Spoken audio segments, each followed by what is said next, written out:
주님께서 여러분과 함께 또한 사제의 영과 함께 마테오가 전한 거룩한 복음입니다. 주님 영광 받으소서. 그때 예수님께서 길을 가시다가 마테오라는 사람이 세관에 앉아 있는 것을 보시고 말씀하셨다. 나를 따라라. 그러자 마테오는 일어나 그분을 따랐다. 예수님께서 집에서 식탁에 앉게 되셨는데 마침 많은 세리와 죄인들도 와서 예수님과 그분의 제자들과 자리를 함께 하였다. 그것을 본 바리사이들이 그분의 제자들에게 말하였다. 당신네 스승은 어째서 세리와 죄인들과 함께 음식을 먹는 것이요? 예수님께서 이 말을 들으시고 그들에게 말씀하셨다. 튼튼한 이들에게는 의사가 필요하지 않으나 병든 이들에게는 필요하다. 너희는 가서 내가 바라는 것은 희생 제물이 아니라 자비다 하신 말씀이 무슨 뜻인지 배워라.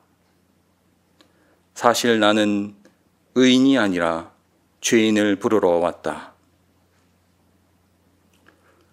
주님의 말씀입니다. 그리스도님 찬미합니다. 오늘은 사도 마테오 축일입니다. 제가 세례명이 마테오라서 사실 이 복음은 저에게도 굉장히 특별한 의미로 다가오고 또 이 복음을 가지고 기도를 해본 적도 많이 있는 것 같습니다. 신자분들도 다 아시겠지만 마테오는 세리였습니다. 로마 식민지 시절이었기 때문에 세금을 걷어서 민족들에게 세금을 걷어서 이방인들에게 갖다 바친다는 것은 동포들 입장에서 보면 굉장히 좋게 생각할 수 없는 직업이었던 것 같습니다. 그러니까 마치 우리나라가 일제강점기 때 그 세금 포탈을 했던 동포들을 보듯이 뭐 일제 부역자, 반역자 이렇게 보듯이 그렇게 마테오를 봤을 겁니다.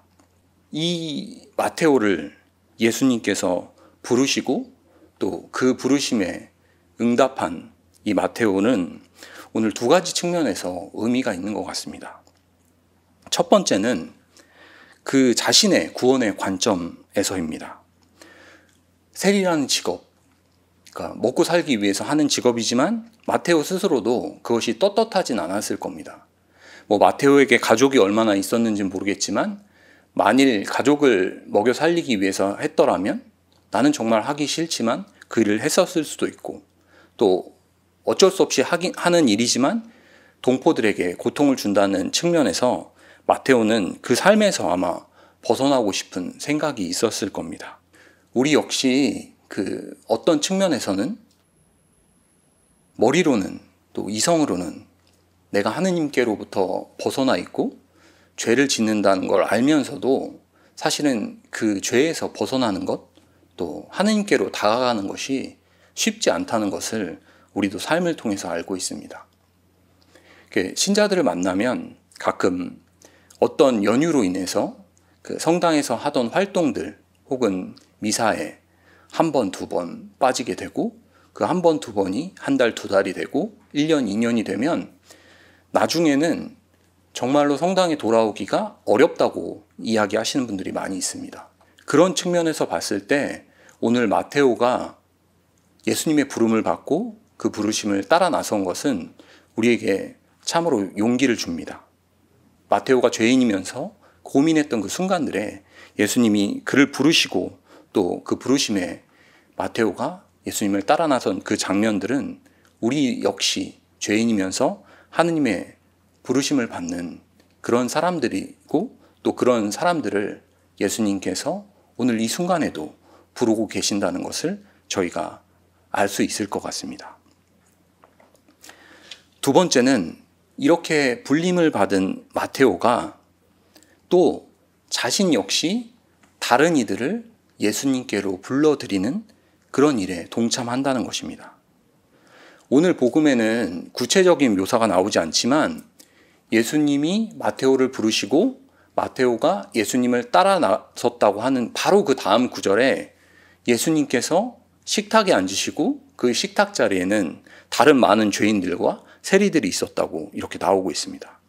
유대 사람들은 세리를 죄인이라고 취급해서 같이 앉지도 않고 식사도 하지 않았는데 왜 그렇게 많은 죄인들과 세리들이 앉을 수 있었을까? 예수님과 함께 할 수 있었을까를 생각해 보면 아마 마테오가 예수님께로 부름을 받고 그를 따라 나선 마테오가 바로 그 사람들에게 용기를 주었을 것 같습니다.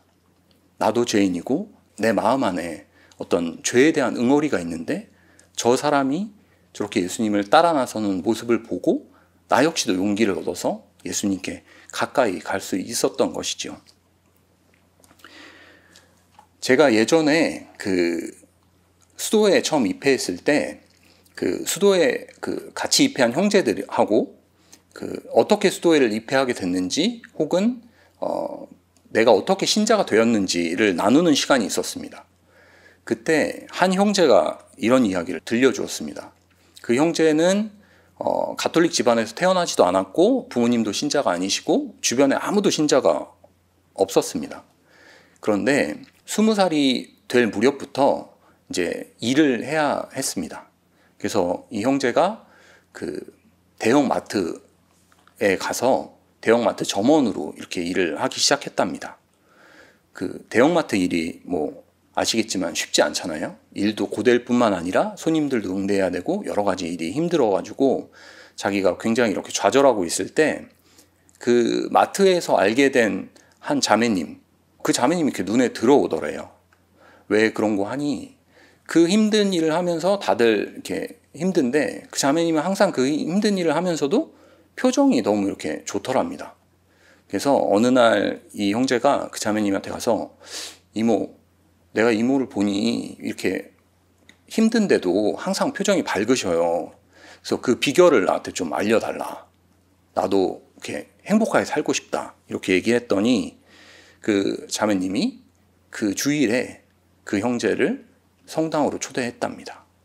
내가 그냥 내 삶의 자리에서 하느님께 감사하고 또 그 내가 하느님께 감사하는 그 태도가 내 삶에서 자연스럽게 묻어나올 때 그거 자체가 다른 사람을 하느님께로 이끄는 그런 내가 덕을 쌓는 그런 행위가 되는 것이 아닌가 하는 생각이 들었습니다. 그래서 우리가 교회에서 혹은 사회에서 이렇게 살아가면서 사실은 여러 가지 죄를 짓게 되고 또 그 죄 때문에 괴로워하고 또 다시 하느님께로 나아가지 못하는 스스로에 대해서 절망하고 좌절하는 순간이 있습니다. 그럴 때 저희가 이 오늘 마테오를 떠올리면서 한 가지 용기를 얻을 수 있는 것은 마테오가 다른 누구보다 잘났기 때문에 어떤 특별한 성찰이 있었기 때문에 특별한 준비가 있었기 때문이 아니라 바로 예수님께서 그 마테오를 먼저 찾아주셨다는 것입니다.